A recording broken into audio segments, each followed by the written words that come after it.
Dear students, hello and welcome all of you in this video lecture. My name is Jasbir Singh, your social science teacher. आज के इस video में हम class 10th economics के chapter first development को revise करने वाले हैं। इससे पहले भी हमने कुछ वीडियोस इस चैप्टर से रिलेटेड आपको शेयर किए हैं, आप उनको ज़रूर देख लें अगर आपने नहीं देखे हैं। तो जो भी हमने उन वीडियो लेक्चर्स में एक्सप्लेन किया था उसको ब्रीफली इस वीडियो लेक्चर में हम रिवाइज़ करेंगे, उसको ब्रीफली एक्सप्लेन करेंगे। पूरा चैप्टर इसमें एक्सप्लेन हो जाएगा एक ही वीडियो में। तो स्टार्ट करते हैं वीडियो लेक्चर को। सबसे पहले हमारे चैप्टर का नाम है डेवलपमेंट। तो देखते हैं कि व्हाट इज़ डेवलपमेंट। तो डेवलपमेंट क्या है? Development is change plus growth. Change plus growth का मतलब है कि प्री कंडीशन में चेंज होना और ग्रोथ के साथ होना, यानी कि पहले से कंडीशन बेहतर हो जाना जो है डेवलपमेंट कहलाती है। डिफरेंट पीपल डिफरेंट गोल्स, यानी कि अलग अलग लोगों की जो डेवलपमेंटल गोल्स हैं वो अलग अलग होते हैं। Different people have different goals, developmental goals. The development goal are varying from people to people. अब अलग अलग लोग जो हैं लाइफ में अलग अलग अचीवमेंट चाहते हैं। एक किसान चाहता है कि उसकी फसलें अच्छी हो, तो एक इंडस्ट्रियलिस्ट चाहता है कि उसकी प्रोडक्शन अच्छी हो, उसे अच्छे से अच्छा मुनाफा मिले। एक स्टूडेंट का सपना होता है कि वो कोई अच्छी जॉब हासिल कर ले। गांव का बच्चा सोचता है कि वो शहर में स्टडी करने जाए और शहर का सोचता है कि वो अब्रॉड चला जाए। तो ये अलग अलग डेवलपमेंटल गोल्स होते हैं लोगों के। हर किसी के अलग अलग एस्पिरेशन, अलग अलग सपने होते हैं। For example, a girl from a rich urban family gets as much freedom as her brother. कि एक रिच फैमिली से बिलोंग करती है, अर्बन सिटी से एक लड़की है जिसे अपने भाई जितनी ही फ्रीडम मिलती है और ग्रोथ करने का मौका मिलता है। And is able to decide what she wants to do in life. और वो अपनी लाइफ में जो भी अचीव करना चाहती है उसे अचीव करने की से फ्रीडम मिलती है, मौके मिलते हैं। She is able to pursue her studies abroad. और वो फॉरेन कंट्री में जाके जो है अपनी स्टडी करना चाहती है, तो उसका ये डेवलपमेंटल गोल है। लेकिन एक पुअर फैमिली से बिलोंग करने वाली, रूरल एरिया में रहने वाली एक लड़की सिर्फ इतना नहीं सोच पाती, उसका ये गोल नहीं होता, बल्कि उसका सपना होता है कि वो अच्छी एजुकेशन हासिल करे और इंडिया में ही अच्छी जॉब कर ले। तो अलग अलग लोगों का कंडीशन के अकॉर्डिंग अलग अलग गोल होता है। Income and other goals. वैसे तो जो इनकम है उसको डेवलपमेंट का एक इंडिकेटर माना जाता है कि अगर इनकम अच्छी है तो मतलब बंदे ने डेवलपमेंट कर ली है, अच्छे पैसे कमा लिए तो अच्छी डेवलपमेंट कर ली। क्योंकि इनकम से आने वाला जो वेल्थ है उससे वो उसका जो लाइफ स्टाइल है वो चेंज हो जाता है, जो स्टैंडर्ड ऑफ लिविंग है उसका वो इंक्रीज़ हो जाता है। But beside seeking more income one way और the other, people also seek things like equal treatment, freedom, security and respect of others.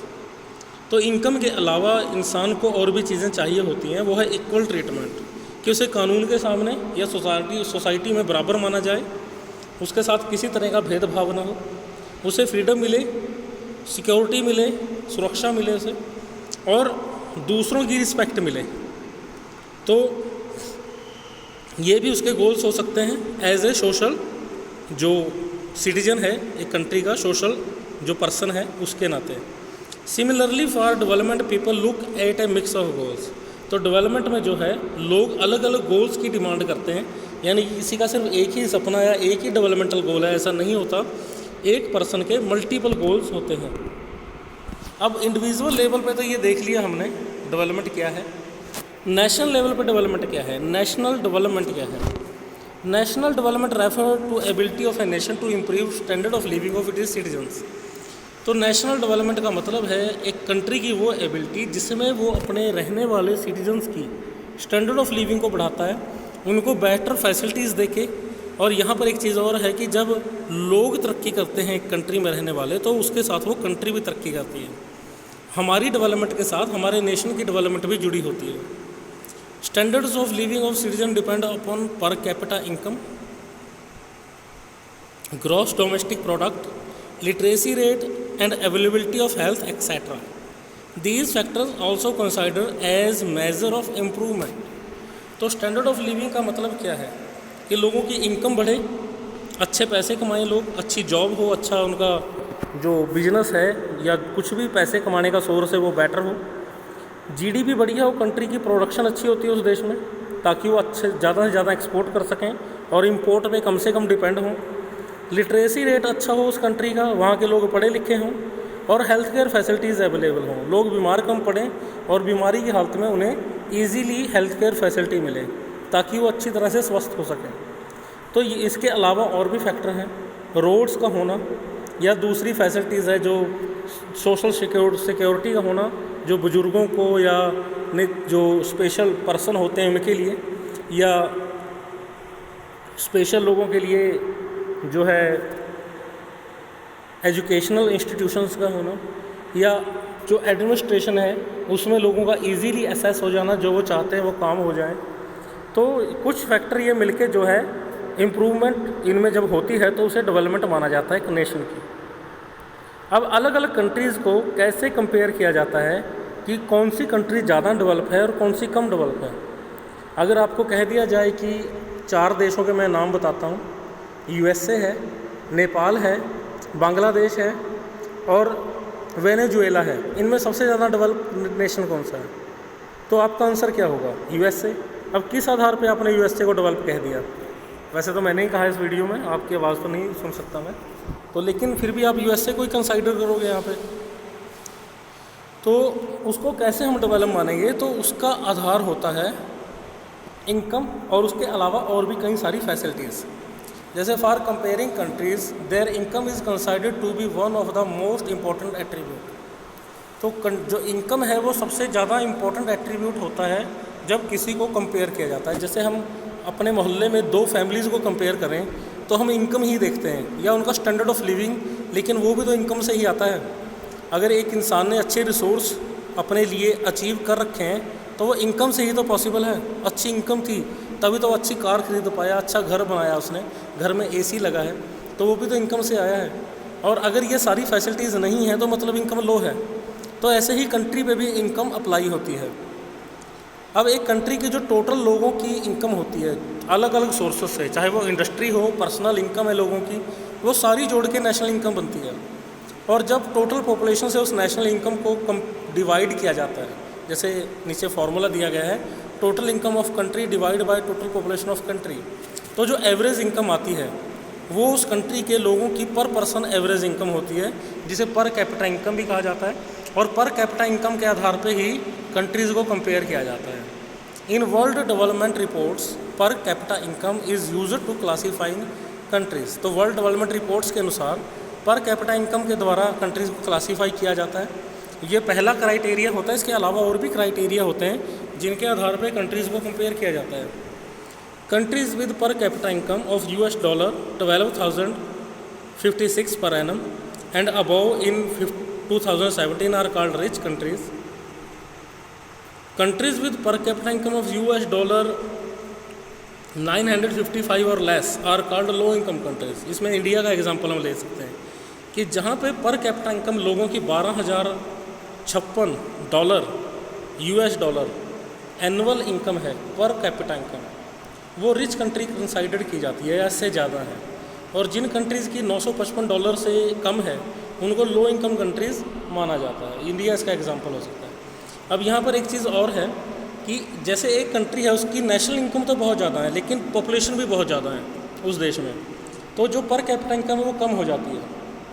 जैसे एक वीडियो में मैंने आपको इंडिया और सिंगापुर का कंपैरिजन करके बताया था कि किस तरह से सिंगापुर की इनकम इंडिया की तुलना में बहुत कम थी, लेकिन उसकी पॉपुलेशन कम होने के कारण उनकी जो पर कैपिटा इनकम है वो बहुत अच्छी हो गई थी और वो रिच कंट्री है। और दूसरी तरफ इंडिया की जो है नेशनल इनकम बहुत ज़्यादा थी लेकिन पॉपुलेशन ज़्यादा होने के कारण जो पर कैपिटा इनकम आई, एवरेज इनकम आई, वो बहुत कम आई। मैं यहाँ बता दूँ कि पर कैपिटा इनकम को ही एवरेज इनकम एक नेशन की कहा जाता है। तो वो कम होने के कारण इंडिया जो है पुअर कंट्रीज़ की तरफ चला जाता है, लो इनकम कंट्रीज़ की तरफ। यहाँ पर कैपिटा इनकम को एक बार हम फिर से देखते हैं। पर कैपिटा इनकम और average income measures the average income earned per person in a given area, city, region, country, etc. in a specific year. It is calculated by dividing the area's total income by its total population. तो पर capita income या average income जो है किसी country की या किसी area की एक स्पेसिफिक ईयर में दी गई टोटल इनकम का एवरेज होता है, और इसे उस एरिया की टोटल इनकम को जब पॉपुलेशन से डिवाइड किया जाता है तो पर कैपिटा इनकम निकलती है। वैसे ज़रूरी नहीं कि हर इंसान इतनी इनकम कमाता हो, लेकिन ये एवरेज इनकम होती है उस कंट्री की। जैसे क्लास में एक टेस्ट 10 नंबर का टेस्ट होता है और उसमें बच्चे कोई 5 नंबर लेता है, कोई 2 नंबर लेता है, कोई 10 लेता है, कोई 8 लेता है, लेकिन जब सभी नंबरों को जोड़ के, सभी बच्चों के मार्क्स को जोड़ के उस क्लास के टोटल बच्चों के साथ उस नंबरों को डिवाइड किया जाए तो एवरेज नंबर आते हैं। उससे क्लास का ओवरऑल रिजल्ट इंडिकेट होता है, ठीक है। लेकिन जो बच्चों के मार्क्स अचीव किए हुए होते हैं वो उनके पास वही रहते हैं। तो इस तरह से जो है पर कैपिटा इनकम भी निकलती है। नेक्स्ट है हमारा ह्यूमन डेवलपमेंट इंडेक्स। ये वो इंडेक्स है जिसके द्वारा ह्यूमन जो है किसी कंट्री के कितने डेवलप हैं, और अगर ह्यूमन डेवलप है तो वो कंट्री भी डेवलप है, उसका जो है लेवल चेक किया जाता है। It is composite index prepared by United Nations Development Program through it is annual human development report published every year. Major parameters such as longevity of life, level of literacy and per capita income are used to measure the development of countries.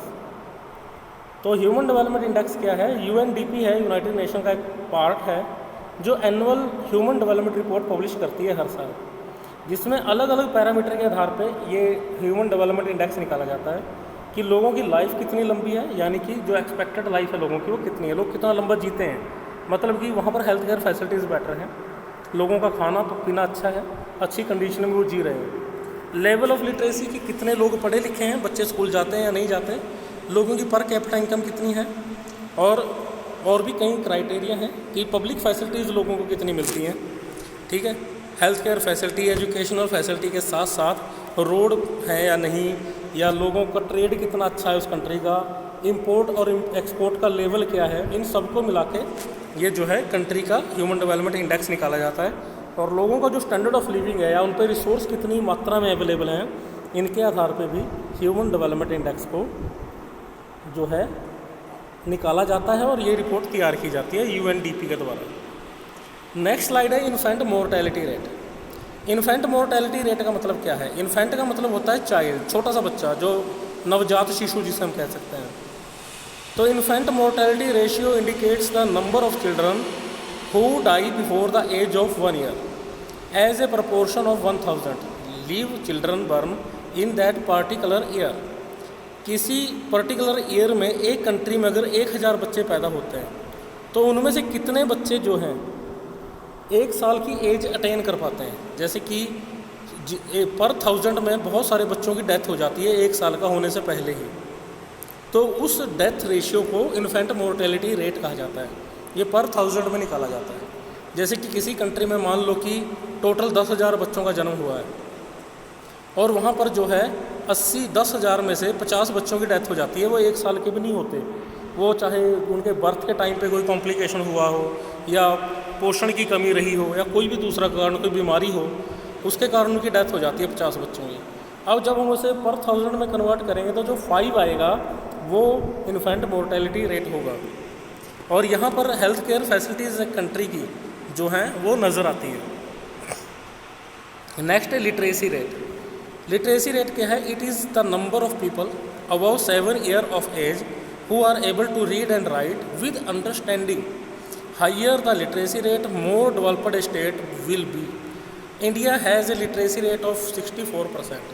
Kerala has the highest literacy rate and Bihar has the lowest.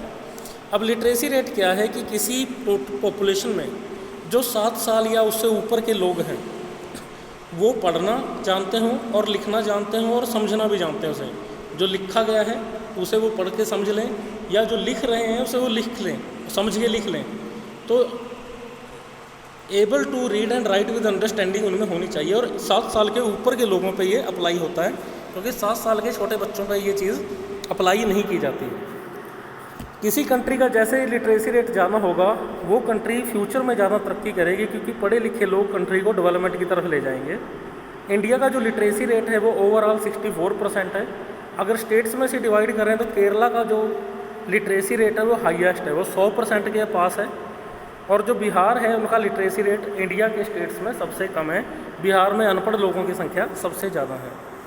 इनमें यहाँ पर एक चीज़ और ध्यान देने लायक है कि इन लोगों को स्कूल में जाना कोई ज़रूरी नहीं है।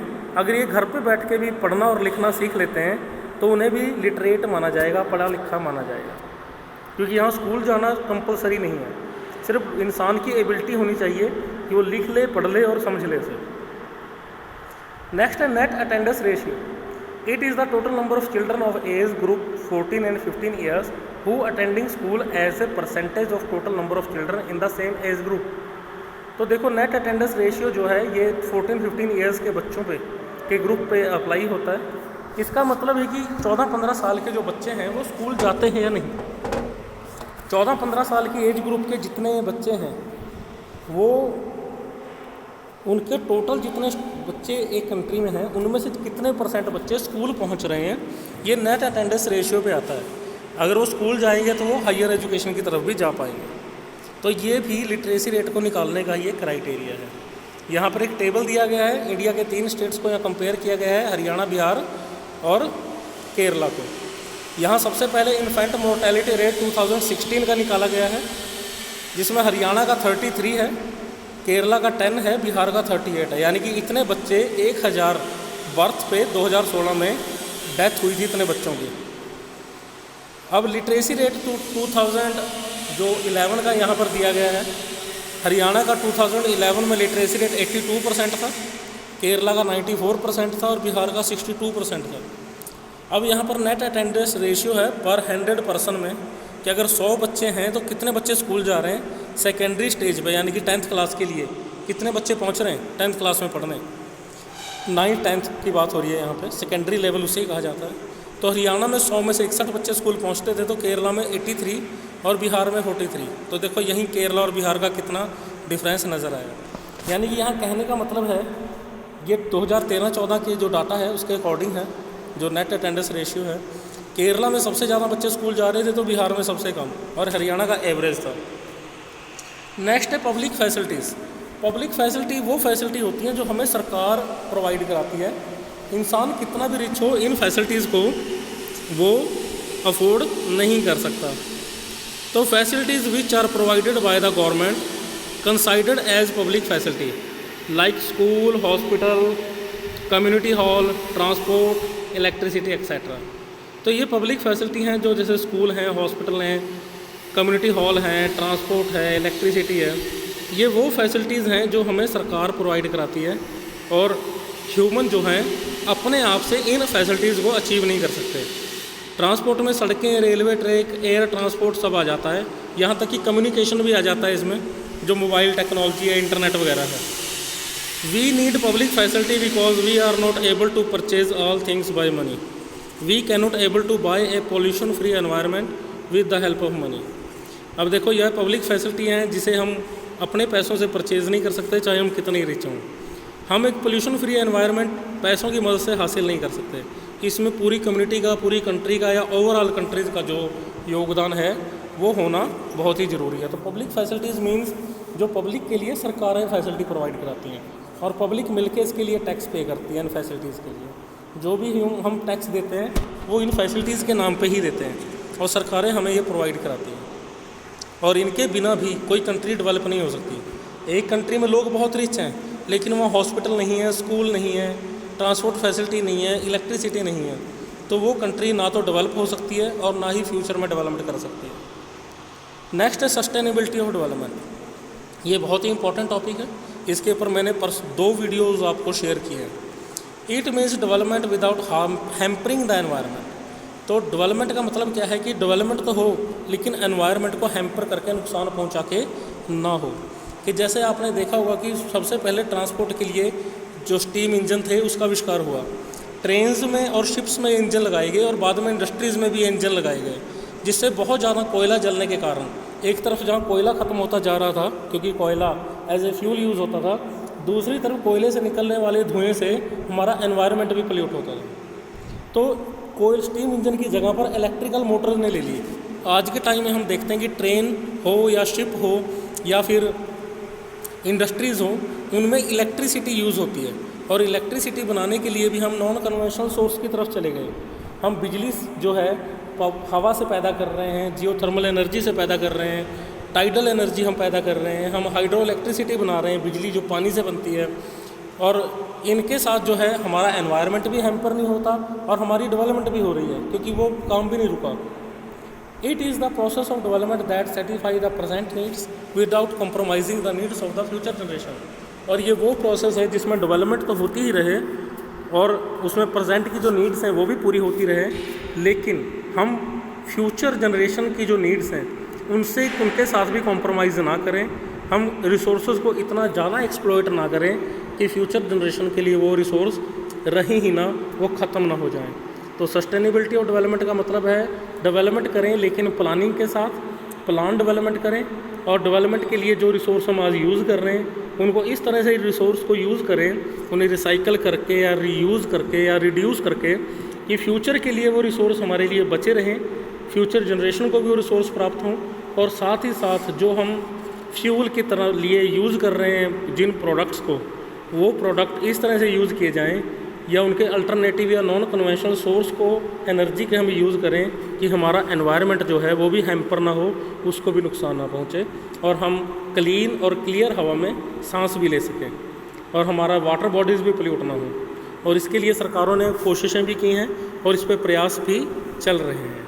तो आज के इस वीडियो में ये पूरा चैप्टर हमने डिस्कस कर लिया है। ये रिवीजन लेक्चर था, आई होप आपको समझ में आया होगा। फिर भी अगर आपको कोई डाउट है तो आप एक बार इसे फिर से वीडियो को जरूर देखें, क्योंकि जितने भी इस चैप्टर से रिलेटेड इससे पहले वीडियो शेयर किए गए हैं उस सब का निचोड़ इसमें है। और अगर आपने इससे पहले वो वीडियो नहीं देखे हैं तो प्लीज़ एक बार जाके अपने लीड प्लेटफॉर्म पे उन वीडियोज़ को एक बार फिर से देख लें। अगर आपको फिर भी कोई डाउट रह जाता है तो आप आस्क डाउट में जाके या व्हाट्सएप के थ्रू मुझसे ये सारे डाउट क्लियर कर सकते हैं, पूछ सकते हैं पर्सनली चैट विंडो में व्हाट्सएप की। So thank you all of you, happy learning.